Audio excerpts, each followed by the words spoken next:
अब कुछ ultimate questions करते हैं परम्यूटेशंस एंड कॉम्बिनेशंस के। यहाँ पे हम 6 क्वेश्चंस करेंगे इन टोटल, जो कि काफ़ी अच्छे क्वेश्चंस हैं। उसमें से 3 क्वेश्चंस पुराने जेई में आए हुए हैं। मैं हूँ दवनीत। स्टार्ट करते हैं इस वीडियो को।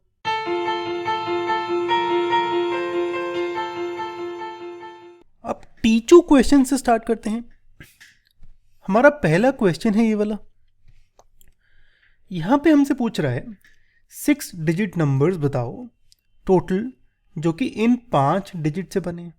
अच्छा, ओके, यानी मेरे 6 डिजिट नंबर है 1 2 3 4 5 6, पर यहाँ पे डिजिट्स 5 हैं, तो मतलब एक डिजिट तो रिपीट हो रहा होगा, डेफिनेटली रिपीट हो रहा होगा, है ना। लिखा है in which only and all the 5 digits, यानी ये पांचों तो हैं ही हैं, पर इसके अलावा एक रिपीट और हो रहा होगा।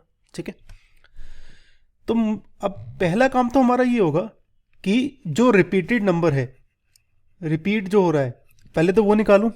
वो कैसे निकालूंगा? इन 5 में से एक होगा वो, तो वो होगा 5C1। 5 नंबर में से एक नंबर निकाला। ठीक है, अब मेरे पास टोटल 6 नंबर्स आ गए। ठीक है, अब 6 नंबर्स को मुझे परम्यूट करना है, जिसमें से 2 नंबर रिपीटिंग है। तो मेरा नंबर ऑफ केसेस होंगे मेरे 5C1। पहले मैंने जो रिपीटेड था वो चूज़ करा, फिर अगर आप मान लो कि सपोज मैंने 1 3 5 7 9 और 9 ऐसे ले लिए, तो यहाँ पे मेरे 6 डिजिट्स हैं 6 फैक्टोरियल, पर क्योंकि 9 दो बार ही आ रहा है तो 6 फैक्टोरियल 2 फैक्टोरियल करेंगे। तो सेम तरीके से 5C1 का मतलब यहाँ से 9 चूज़ करा, 9 में से कुछ भी हो सकता है, 1 हो सकता है, 3 हो सकता है, 5 हो सकता है, एंड सो ऑन। तो फाइनल आंसर है ये 5C1 होता है 5, तो ये आएगा 5/2 इंटू 6 फैक्टोरियल, यानी डी मेरा करेक्ट आंसर है। इसको लिख लेते हैं। 5 डिजिट 6 प्लेसेस हैं, तो 1 डिजिट चूज करना है और परम्यूट करना है 5C1 इंटू दिस, यानी 5/2 6 फैक्टोरियल। ठीक है, एक ये वाला क्वेश्चन आप खुद ट्राई करना। यहाँ पे हमें एग्जामिनेशन वर्ड गिवन है, ठीक है, और मुझे बनाने हैं 4 लेटर वर्ड्स। अब ये पिछले वर्ड से थोड़ा सा कॉम्प्लिकेट हो गया, क्योंकि ये एग्जामिनेशन में ना कुछ वर्ड्स रिपीट हो रहे हैं, जैसे कि ए रिपीट हो रहा है, ठीक है, आई रिपीट हो रहा है ना, और क्या रिपीट हो रहा है, एन रिपीट हो रहा है, एन एन, और कुछ रिपीट हो रहा है, ए एन एन, और कुछ नहीं हो रहा। मेरे पास 2N है, 2A है, 2I है, बाकी EXMTO ये है मेरे पास। यानी टोटल मेरे पास कितने लेटर्स हैं? 1 2 3 4 5 6 8 लेटर्स हैं मेरे पास टोटल। ठीक है, अब इन 8 लेटर्स में से मुझे 4 चूज करने हैं, पर जो 4 चूज करने हैं वो ना रिपीटेड भी हो सकते हैं, ये देख रहे हो, है ना। लेकिन जो कॉम्बिनेशन का फॉर्मूला होता है उसमें रेपिटेशन अलाउड नहीं होती, तो आप सीधे यहाँ पे 4C8 नहीं यूज कर सकते हो, 8C4 यूज नहीं कर सकते हो, क्योंकि ये तब होगा वैलिड जब 8 ही लेटर्स हों और कोई रेपिटेशन ना हो। पर यहाँ पे मेरी रेपिटेशन हैं, टोटल नंबर ऑफ लेटर्स हैं मेरे पास बहुत सारे, चूज 4 करने हैं। अब जो 4 चूज करने हैं ना, उसका भी तो तरीका हो सकता है। ऐसा हो सकता है कि मैं जो 4 चूज करूं वो ऐसे चूज करूं कि सारे डिफरेंट हो, ऑल डिफरेंट, है ना। यानी मेरे पास कितने लेटर्स हैं? 1 2 3 4 5, और इनमें से एक एक ले लेता हूँ, एक 7th 8th। तो इन 8 में से मुझे 4 सिलेक्ट करने हैं, तो 8C4 पहले सिलेक्ट करा, और क्योंकि इसका परम्यूटेशन करना है तो इंटू 4 फैक्टोरियल, है ना। एक ऑप्शन है कि मैं जो चूज करूं उसमें से 2 डिफरेंट हो और 2 रिपीटिंग हो। 2 रिपीटिंग का क्या मतलब? यानी मैं या तो N चूज कर सकता हूं या A या I, है ना। यानी इन 3 सेट में से, यानी इन 3 लेटर में से मैं कोई भी एक लेटर सिलेक्ट करूंगा, यानी एक ग्रुप सिलेक्ट करूंगा। अब इनको ग्रुप मान लो, NN का ग्रुप, A का ग्रुप, I का ग्रुप। तो जो रेपिटेशन हो रही है, जो रिपीटेड लेटर्स है मेरे, उनमें से मुझे एक सेलेक्ट करना है। तो 3C1 तो होगा जो रिपीटेड लेटर्स में से सिलेक्ट करना है वो, या तो N या A या I। ठीक है, बाकी बच गए डिफरेंट लेटर्स। अब डिफरेंट मेरे पास कितने हैं? डिफरेंट मेरे पास ये 5 तो हैं ही, पर ये 2 भी तो हैं, तो ये टोटल हो जाएंगे 7। 7 में से 2 सिलेक्ट करने हैं, 7C2। ठीक है। और एक ऑप्शन है कि 2 रिपीटेड और 2 रिपीटेड, यानी इन n, a और i की कॉम्बिनेशन में से मैं कोई भी इन तीनों में से कोई भी 2 चूज़ कर लूँ, तो वो होगा 3c2। अब अगेन मैं चूज़ करूँगा और फिर इसका वो होगा परम्यूटेशन। अच्छा, पहले तो इसका क्या परम्यूटेशन होगा, इसमें 2 रिपीटेड है तो 4 फैक्टोरियल बाय 2 फैक्टोरियल 2 फैक्टोरियल। और ऊपर वाले में क्या होगा परम्यूटेशन, ऊपर वाले में होगा 4 लेटर्स है मेरे पास, 2 रिपीट कर रहे हैं बस, तो ये कुछ ऐसे आएगा 3c1 into 7c2 into 4 factorial by 2 factorial. और यहाँ पे एक बार अच्छे से, मेरी राइटिंग बहुत बुरी है तो मैं टाइप भी कर लेता हूँ।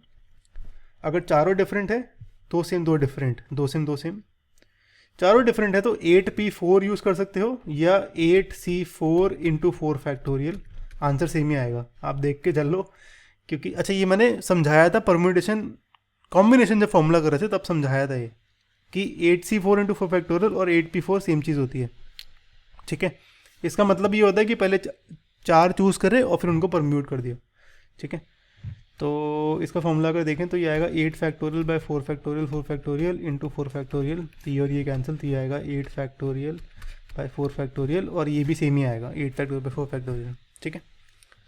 2 सेम 2 डिफरेंट में इन 3 में से कोई भी एक सेलेक्ट करा तो 3c1, बाकी बच गए मेरे पास ये 5 लेटर्स, और इन 3 में से 2 बच गए होंगे तो 7 लेटर्स बचेंगे, उसमें से एक सेलेक्ट करना है, इसमें से 2 सेलेक्ट करने हैं, 7c2 into 4 factorial by 2 factorial, ये हो गया परम्यूटेशन। ऐसे ही अगर 2 सेम है तो 3c2 है, सॉरी यहाँ पे 3 नहीं है, सॉरी 3c2 सेलेक्ट करने हैं, यानी सॉरी 3 में से 2 सेलेक्ट करने हैं और फिर उसका परम्यूटेशन करना है। इसको सॉल्व करेंगे अगर हम तो आंसर ये आता है। अब एक सर्कुलर परम्यूटेशन का क्वेश्चन करते हैं, इसका सेकंड पार्ट ना काफ़ी अमेजिंग है। तो क्वेश्चन है कि 5 मेन और 6 वुमेन को मैंने एक सर्कुलर टेबल में बिठाया और इस तरीके से बिठाया कि नो 2 मेन आर टुगेदर, कोई भी 2 मेन एक साथ नहीं है, ठीक है। और दूसरी चीज़ कि main 1 and main 2 sit together, अच्छा नहीं, पहले तो फर्स्ट पार्ट कर लेते हैं, सॉरी। तो नो 2 मेन आर टुगेदर, अगर सपोज ऐसा क्वेश्चन आता है ना तो पहले आप दूसरे वाले लोग यानी वुमेन को बिठा दो पहले। तो मेरा सर्कुलर टेबल है, मेरी 6 वुमेन है तो मैंने 6 वुमेन को बिठा दिया, ठीक है। अब मेरा बिठाने का क्या लॉजिक है यहाँ पे, मेरा बिठाने का ये लॉजिक है कि अब मुझे स्पेस दिख गई कि मैं मेन को कहाँ कहाँ बिठा सकता हूँ। मैं मेन को बिठा सकता हूँ यहाँ पे, यहाँ पे, यहाँ पे, यानी जहाँ पे रेड मार्क कर रहा है वहाँ पे 2 वुमेन के बीच में बिठा सकता हूँ मेन को, है ना। तो अब आपको दिख रहा है कि क्या केस बनेगा। पहले तो मैंने 6 वुमेन को बिठाया, अब 6 वुमेन को बिठाया मैंने तो उसकी परम्यूटेशन क्या होगी, क्योंकि मैंने सर्कुलर टेबल में बिठाया है 6 वुमेन को तो इसकी परम्यूटेशन होगी 6 माइनस 1 फैक्टोरियल, ठीक है। पहली चीज़ तो ये। उसके बाद ये जो x मार्क्ड है, ये 6x मार्क्ड है, इन 6x में से किसी भी 5 जगह मैंने मेन को बिठा दिया। 5 men can sit in 6 seats marked as x, ठीक है। अब इसका मतलब कि 6 में से 5 सीट में मेन बैठेंगे, तो इसका या तो ऑप्शन होगा 6c5, यानी 6 में से 5 सीट पहले सिलेक्ट कर दो और फिर उन 5 सीट्स का परम्यूटेशन कर दो, तो 5 फैक्टोरियल। ध्यान रखना यहाँ पे हम सर्कुलर यूज़ नहीं करेंगे, 2 बारी सर्कल में नहीं बैठ रहा वो, ठीक है। और एक बारी बैठ चुके हैं जो वुमेन सर्कल में, उसके बाद हम दोबारा -1 नहीं करेंगे, ठीक है। ये चीज़ का ध्यान रखना, ये बहुत कॉमन मिस्टेक होती है सर्कुलर में, ओके। तो पहली चीज़ तो ये। दूसरी चीज़ ये कि ये जो 6c5 इंटू 5 फैक्टोरियल लिखा है, इसका मतलब होता है 6 सीट में से 5 सीट चूज़ करनी है और फिर अपने जो 5 सिलेक्ट करें उनका फैक्टोरियल यानी उनका परम्यूटेशन। इसको हम एक और तरीके से भी लिखते हैं 6p5, ये भी सेम चीज़ है कि 6 जगह थी मेरी और 5 लोगों को परम्यूट करना है तो 6p5 लिख दिया। आप दोनों में से कुछ भी यूज़ कर सकते हो। मेरा आंसर क्या होगा फिर 6 माइनस 1 फैक्टोरियल इंटू 6p5 या 6p5 इंटू 5 फैक्टोरियल, एक ही आंसर आएगा। फाइनल आंसर होगा ये, ठीक है। अब ये तो हो गया आसान वाला। नेक्स्ट वाला कहता है कि मेरे पास m1 और m2 इकट्ठे बैठेंगे, बेस्ट फ्रेंड है जी, और वो m5 के साथ नहीं बैठेंगे, ठीक है, ओके। आपको याद है हमने लास्ट वाले में क्या करा था? अच्छा, पहले तो ये ध्यान रखना कि मेरे पास 5 मैन हैं और 6 वुमेन है। तो लास्ट में क्या था कि हमें किसी भी मैन को इकट्ठे नहीं बिठाना था, है ना? तो उस टाइम पे मैंने पहले वुमेन को बिठा दिया था। अब मेरे पास, मतलब मेरी जो वुमेन थी उसके पास कोई केस नहीं था, यानी मेरे पास वुमेन पे कोई वो नहीं था, होल्ड नहीं था, वो कहीं पे भी बैठ सकती थी, कोई दिक्कत नहीं थी, उनका कोई कंस्ट्रेंट नहीं था मेरे पास। ऐसे ही इस वाले पार्ट में मेरे पास 6 वुमेन तो हैं ही जिनको कोई दिक्कत नहीं है, कहीं पे बैठ जाए, ठीक है, बड़ी कूल वुमेन है हमारे पास। और जो मेरा मैन 3 है और मैन 4, यानी जो चौथा, थर्ड और फोर्थ बंदा है मेरे पास, इन 8 लोगों का कोई कंस्ट्रेंट नहीं है। तो मैं एक सर्कल में इन 8 लोगों को arrange 8 people on the table. तो मैं पहले ही वुमेन बिठाता हूँ 6, और फिर अपना ये 2 मैन M3 और M4 बिठाता हूँ, कुछ ऐसे, ठीक है। तो मैंने इस 8 लोगों को टेबल में बिठा दिया पहले। अगेन मेरे पास 5 मैन 6 वुमेन थी, 8 पीपल को बिठाया मैंने, तो मेरा कितना हो गया परम्यूटेशन? 8 - 1 फैक्टोरियल, ठीक है। पहली बारी कर रहे हैं तो, और सर्कल में बिठा रहा हूँ मैं, इसलिए -1 आएगा, तो 8 - 1 फैक्टोरियल, ठीक है। अब बात आती है मेरे पास M1 M2 जो कि इकट्ठे बैठेंगे, तो उनका मैं अलग ग्रुप बना देता हूँ, और M5 का एक अलग बना देता हूँ, यानी M5 अलग है, M1 M2 अलग है, ठीक है। अब ये M1 M2 इनमें से कहीं पर भी बैठ सकते हैं, यानी दोनों उसके इनके बीच में जो खाली जगह बची है, वो खाली जगह को X मार्क कर लेता हूँ मैं, यानी ये मेरे पास अब X जगह है भाई, 1 2 3 8 जगह है मेरे पास, ठीक है। वी हैव 8 एम्प्टी स्पेस है। इन 8 में से या तो M1 M2 का ग्रुप बैठ सकता है या M5 बैठ सकता है। तो इन 8 में से, तो पहले तो इन 8 जगह में से पहले तो मैंने 2 जगह चूज़ करी, 8C2, ठीक है। सपोज मैंने यहाँ पे बिठाया अपना ग्रुप को M1 M2 को, और यहाँ पे बिठाया मैंने अपना M5 को, ठीक है। तो अभी तो मैंने चूज़ ही करा ना कि कोई भी 2 जगह, सपोज मैंने ये 2 जगह चूज़ करी, तो एक M1 M2 यहाँ बिठाया, एक M5 यहाँ बिठाया, पर उल्टा भी तो हो सकता है, M5 यहाँ M1 M2 यहाँ, है ना। अब क्योंकि उल्टा हो सकता है तो इसकी परम्यूटेशन भी होगी 2 फैक्टोरियल की, क्योंकि ये आपस में भी तो मल्टीप्लाई हो सकते हैं, आपस में आगे पीछे हो सकते हैं, है ना। और एक और परम्यूटेशन भी तो होगी, वो होगी M1 M2 की, कि M1 पहले आएगा या M2, या M2 पहले आएगा या M1। तो इसके अलावा एक 2 फैक्टोरियल होगा मेरा, जहाँ पे M1 M2 की परम्यूटेशन होगी, समझ आया। और इससे पहले जो मेरा 8 - 1 फैक्टोरियल था वो तो है ही, यही चीज़ थी, ये काफ़ी इंपॉर्टेंट था। ये समझने में तो बड़ा आसान लग रहा है कि हाँ हाँ ये तो हो जाएगा सर, पर खुद ट्राई करोगे ना जब, तब समझ आएगी। तो ये जितने भी क्वेश्चन थे एक बार खुद ट्राई करना, ओके। तो लिख लेता है 8 - 1 फैक्टोरियल इंटू 8C2, 8 खाली जगह में से मैंने 2 जगह में बिठाया, और क्योंकि उन दोनों में भी रिप्लेसमेंट हो सकती थी तो 2 फैक्टोरियल उसका, और जो M1 M2 के अंदरूनी परम्यूटेशन है वो है 2 फैक्टोरियल, क्योंकि 2 लोग हैं तो उसका 2 फैक्टोरियल आंसर आएगा फाइनली ये, ठीक है। ओके, अब 3 क्वेश्चन बच गए, एक जेई मेन का क्वेश्चन करते हैं, एक जेई एडवांस, और एक फाइनल जेई एडवांस का क्वेश्चन, ठीक है। यहाँ पे हमें 10 ऑब्जेक्ट्स चूज़ करने हैं 31 ऑब्जेक्ट में से, जिसमें से 10 आइडेंटिकल हैं और रिमेनिंग 21 डिस्टिंक्ट हैं, यानी 10 एक टाइप के हैं और रिमेनिंग 21 अलग टाइप के हैं। आप ऐसे मान लो कि 21 ABCD and so on 21 तक है, और फिर 10 आइडेंटिकल मतलब सारे यहाँ पे X X X X X X marked हैं कुछ, ठीक है। ये कलर मान लो, देख लेना, ठीक है। अब मुझे 10 ऑब्जेक्ट्स चूज़ करने हैं। अब एक चीज़ का ध्यान रखना, जब भी चूजिंग की बात आ रही है ना, तो आपका यूज़ होगा पहले तो कॉम्बिनेशन का फॉर्मूला NCR वाला, और जो NCR वाला फॉर्मूला होता है उसमें कभी भी आइडेंटिकल वाली चीज़ नहीं होती है। कुछ लोग जुगाड़ से निकाल लेते हैं, पर वो मैंने आपको सिखाया तो है नहीं, ठीक है। तो मैं जिस तरीके से सिखा रहा हूँ उसी तरीके से चलते हैं। अभी हमें आइडेंटिकल को पता ही नहीं कि कैसे करते हैं, पर मुझे पता है अगर सपोज मैं ये 10 के 10 आइडेंटिकल ऑब्जेक्ट्स इकट्ठे ले लूँ तो मेरा नंबर ऑफ कॉम्बिनेशन होगा 1, कि मैं आइडेंटिकल तो जैसे मर्जी उठा लूँ ना, कुछ फ़र्क थोड़ा पड़ता है उसमें 8C1 8C2 कुछ नहीं होगा, ठीक है। जैसे कि सपोज मैं आइडेंटिकल में से 5 आइडेंटिकल उठा रहा हूँ, तो मैं किसी भी करके उठा लूँगा ना, दैट डजेंट मैटर, उसके कॉम्बिनेशन कुछ नहीं निकलेगा, उसका नंबर ऑफ कॉम्बिनेशन होगा 1। ये चीज़ का ध्यान रखना। एग्जाम्पल देते हैं, छोटा एग्जांपल देता हूँ, एक काम करता हूँ। तो सपोज मेरे पास दो ऐसी बॉल्स हैं क्लोज्ड, और एक बॉल है 1, एक बॉल है 2, एक बॉल है 3, ठीक है। अब सपोज मुझे ये 5 बॉल्स निकालनी है। अब सपोज मैं कहूँ कि मुझे इनमें से 2 उठानी है और इनमें से 1 उठानी है, तो इनमें से 2, इसमें से 1, तो कितने केस होंगे? इनमें से एक में मेरा या तो 1 आ जाएगा, ठीक है, तो एक केस क्या होगा, इनमें से दोनों उठानी है तो दोनों ये, और ये 1, तो एक केस तो ये हो गया। और दूसरा केस क्या होगा, तो दिस इज माय 1 केस। एक केस होगा 0 0, ये क्रॉस वाला, और फिर 2।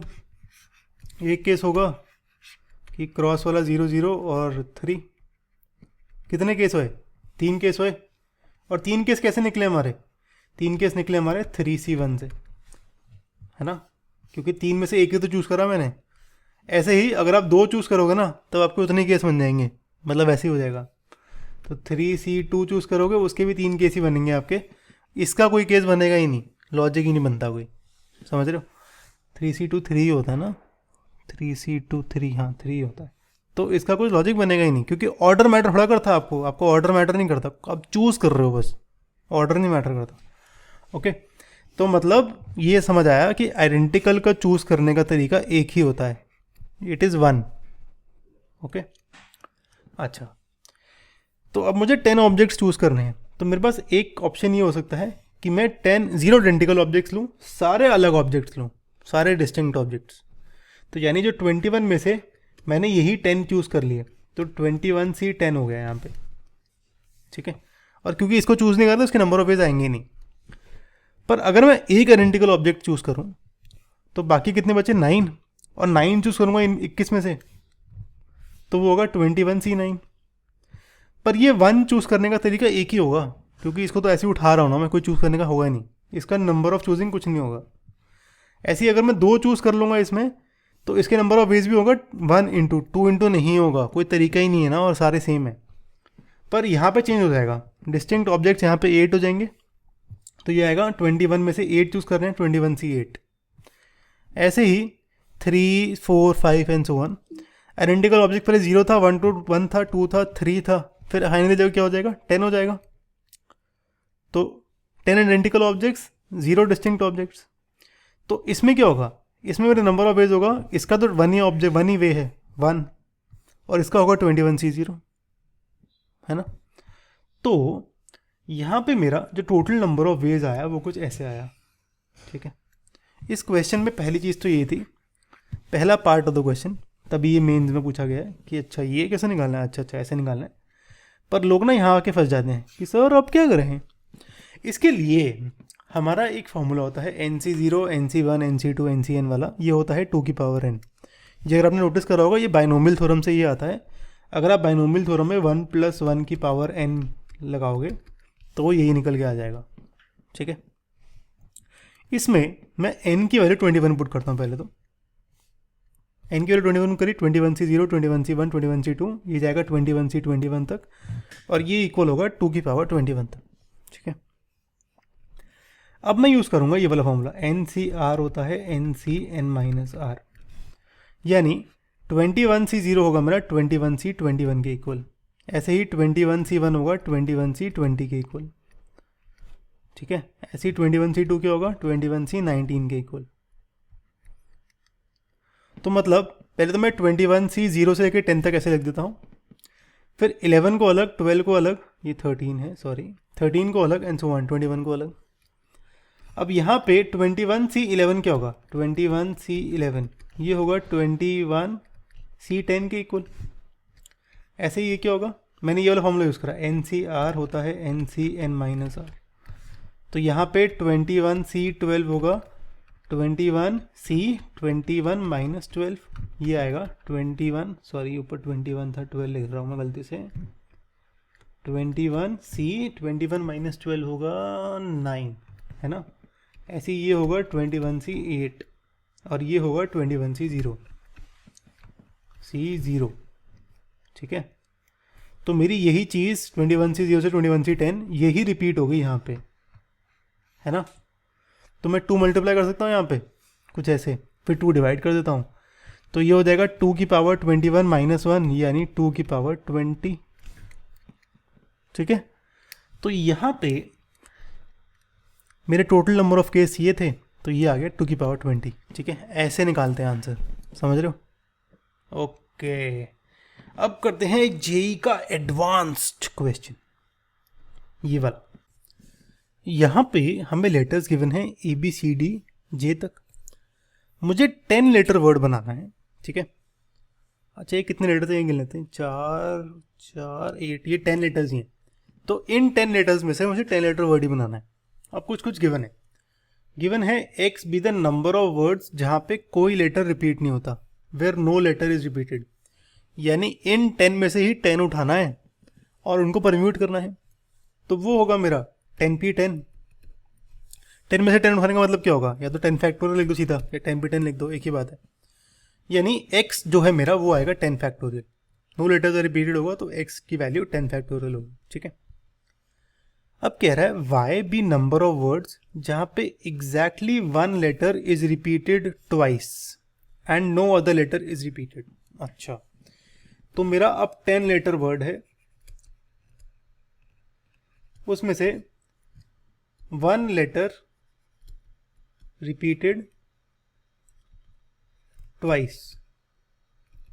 ठीक है, बाकी कितने लेटर बच गए मेरे पास, बाकी मेरे बचे 8 लेटर्स। ये ध्यान रखने वाली बात है, यानी इन 10 में से 1 2 3 4 5 6 7 8 9 10 मैंने ये 2 लेटर ले लिए पहले दो, जो कि रिपीट हो रहे हैं। ठीक है, बाकी 8 लेटर्स बचे। तो सबसे पहले तो जो मुझे लेटर रिपीट करवाना है उसको चूज करूंगा पहले मैं। तो इन 10 में से मैं एक लेटर चूज करूंगा, 10C1 है ना, तो ये रिपीट हो रहा है मुझे पता है, 10C1 चूज करा। लेकिन एक और चीज भी है, अगर आप इसका आंसर खुद निकालोगे ना तो मेरे ख्याल से आपका आंसर 7 आएगा, पर 7 आंसर नहीं है, आंसर है 5। इसीलिए क्योंकि हम ये चीज भूल जाते हैं कि अब 10 लेटर वर्ड है, उसमें से एक लेटर रिपीट हो गया। मेरे पास बच्चे कितने लेटर्स कितने बचे, क्योंकि ये रिपीट हो रहा है 2 बारी, तो मतलब मेरे 8 लेटर बचे। अब और टोटल कितने लेटर्स हैं मेरे पास, देखो अब क्या है, एक एक करके करते हैं। सपोज मेरे पास 10 लेटर्स थे, उसमें से मैंने ए चूज कर लिया जो कि रिपीट होगा, तो यहाँ पे आ गया ए और ए। ठीक है, बाकी मेरे पास 8 लेटर बचे है ना, पर 8 लेटर में से मेरे पास ऑप्शन तो 9 है ना, 1 2 3 4 5 6 7 8 9 ऑप्शन है, उसमें से मुझे 8 चूज करने हैं पहले तो, फिर परम्यूटेशन करूंगा। पहले तो मुझे 8 चूज करने हैं, तो इनका जो चूजिंग होगा वो होगा 9 लेटर में से 8 चूज करा। ठीक है, तो ये आएगा y की वैल्यू आएगी y 10C1 जो रिपीट हो रहा है लेटर वो, फिर जो 9 लेटर बचे उनमें से एक चूज करना है, तो 9C8। उसके बाद क्या होगा, उसके बाद अब मेरे 10 डिजिट्स हैं 10 फैक्टोरियल, और 2 रिपीट हो रहे हैं, तो 10 फैक्टोरियल पे 2 फैक्टोरियल। ठीक है, तो ये है मेरी y की वैल्यू, यहाँ पे यही इंपॉर्टेंट था। तो इसको देखते हैं, number of ways to choose 1 repeating letter into choosing 8 letters from remaining 9 into permuting 10 letter जहाँ पे 1 लेटर इज रिपीटिंग ट्वाइस। बड़ी गलती है यार।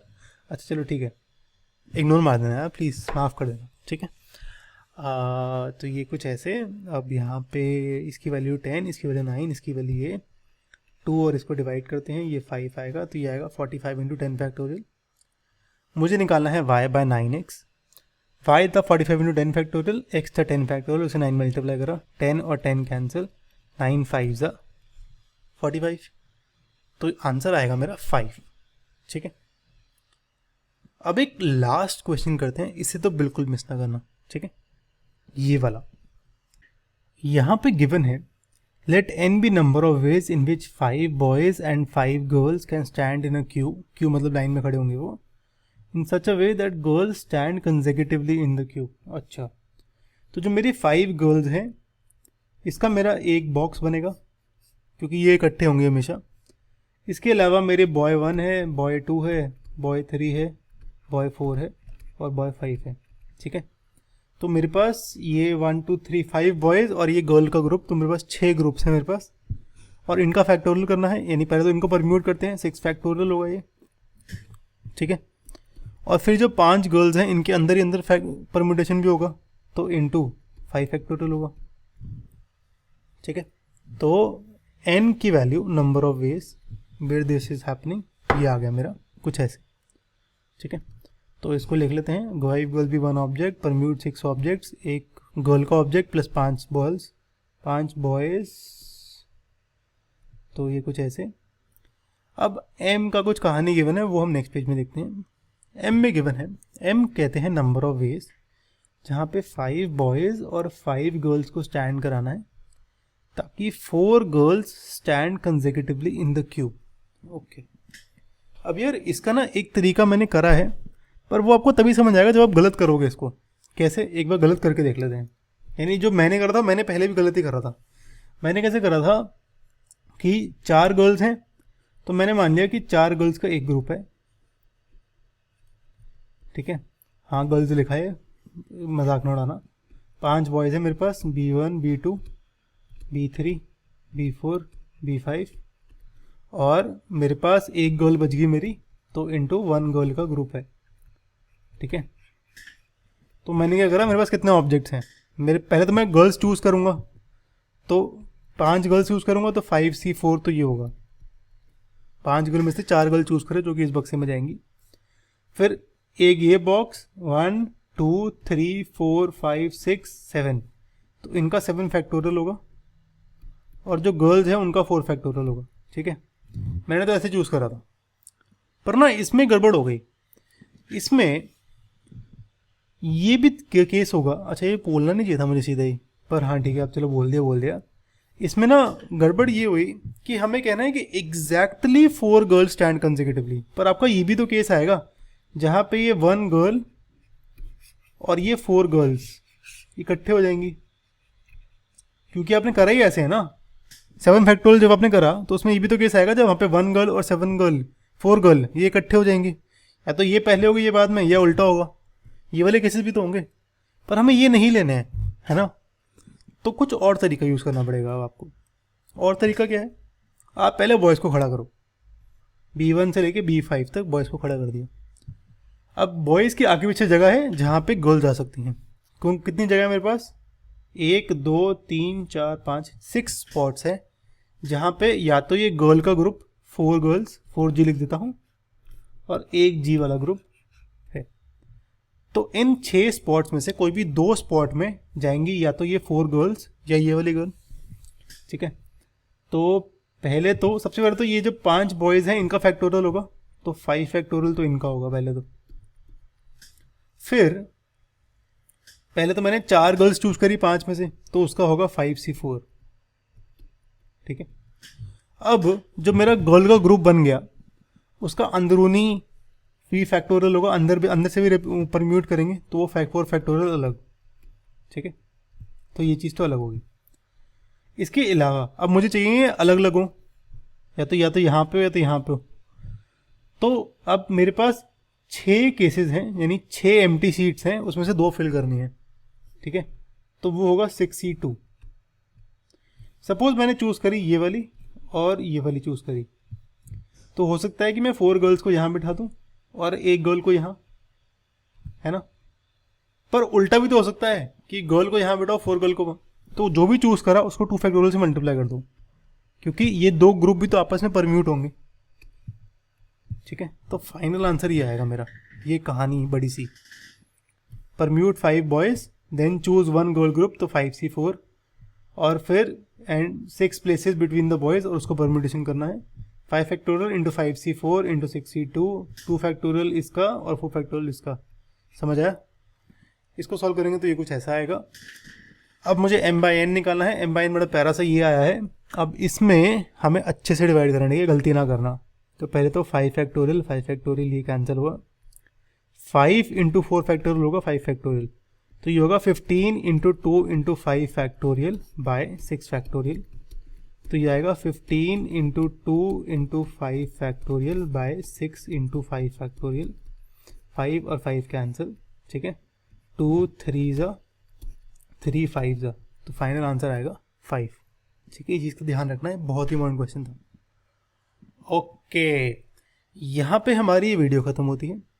नेक्स्ट में हम प्रोबेबिलिटी क्लास 12th करेंगे वैसे तो, पर आप क्लास 11th का कुछ भी चेक कर सकते हो। मैं कोई भी आपकी रेलेवेंट वीडियो डाल दूँगा क्लास 11th की, जो कि अच्छी होगी। ये हमारी परमुटेशन की प्लेलिस्ट है, इसको बिल्कुल भी मिस ना करना। अगर आप कोई भी एग्ज़ाम दे रहे हो, या जेई का या अपना सीबीएसई का या कोई और एग्ज़ाम, तो इसको ज़रूर फॉलो करना। एटलीस्ट 2 बार ही देखना और क्वेश्चंस 3 बार ही ट्राई करना। ठीक है, मैंने अलग अलग डिवीजन करी हुई है चैप्टर्स की और टीचर को भी डाले हुए हैं क्वेश्चंस। ठीक है, चलो सी यू गाइस।